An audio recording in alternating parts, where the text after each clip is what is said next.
بعد العزبلة وبعد البسملة وبعد الحمدلة وبعد الحوقلة tey le 22 ci weeru koor di Mbàkke lii de dafa wóor ñaar fukk ak ñaar ci weeru koor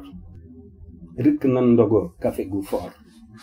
réew mi daana am ay buur waaye tubaab bi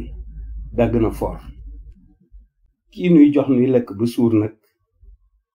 ku ne xam na ne moo gën a foor moo àndoon nag ñoom ci liggéey te fekk lislaam da cee seey te ñun ñëpp mën a defi kuuy xam ngeen ni kii moo gën a foor te moo demoon am victoire dellu si ñu naan kaar ku ne am ku ñëw di la waar di la xamal ni moo gën a foor loolu la waral Touba d'abord mooy concept bi gën a foor doon slogan bi gën a foor ki ko waral moo gën a foor Ahmadu la tudd ca kaw ku topp ci moom doo mën a bew kon ñun ñëpp nañ gaaw te ànd ci Touba d'abord. Wassalaamu alaa man ittaba'a al-hudaa